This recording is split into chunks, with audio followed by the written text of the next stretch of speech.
So what kind of other stuff you guys got going in Mississippi? I talked to Lonnie. Lonnie's how I got in touch with you, your neighboring state over there. Yeah, well, it seems like we constant battle with our national forests, and we've had problems with our wildlife and fisheries. I really don't understand some of the things they do. Of course, they passed a safety, they called it safety ordinance, and basically adopted all national forests like their management areas. So, you know, and that's just been a disaster.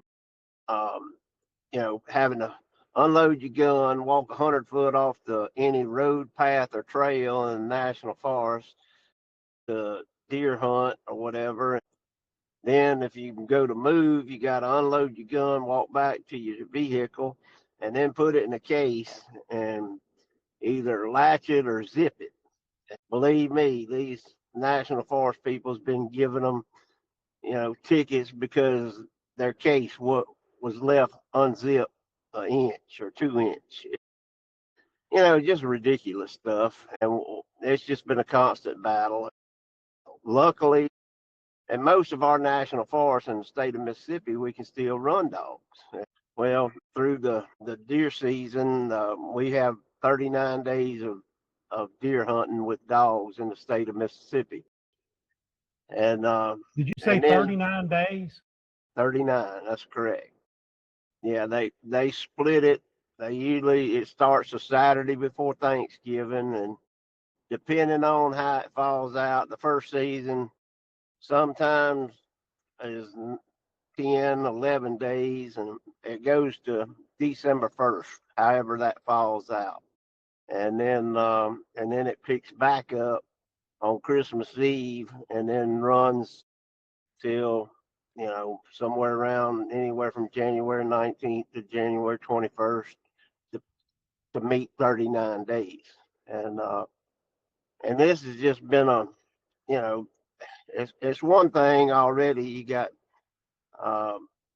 some anti-dog hunting people in that national forest, and I don't know. We fought and fought and fought and tried to work with them, and we just can't get them nobody to step up and bend on any of that. I mean, of course, the forest rangers, they can go out there and they can give you a ticket for a light bulb out, or, fire tag, or, whatever. They got somebody, they told me there was a stop sign in the middle of the national forest where up in the Camp Shelby area, and the guy didn't see it.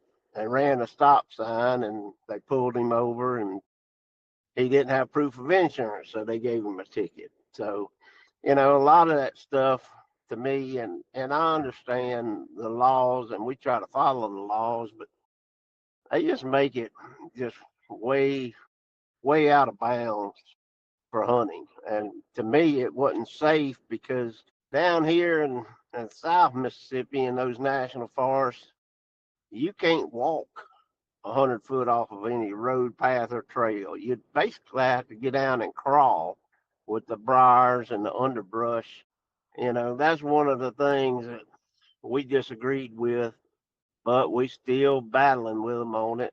Don't know if we ever get it changed, but and then we had the Homachilla National Forest basically tried to do that Georgia bill with the dogs trespassing. If they got off the national forest, they'd write you a ticket. It was supposedly a pilot program. Well, I've never seen a pilot program run for 12 plus years.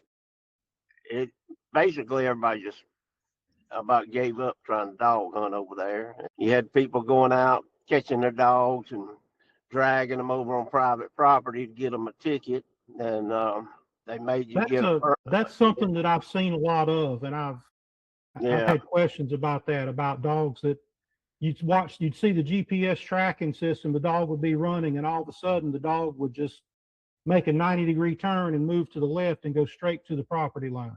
Yep. I've seen that several times. I've had people call me about that, and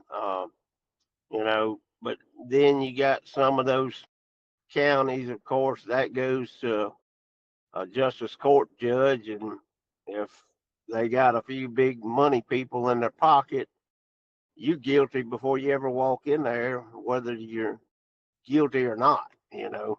And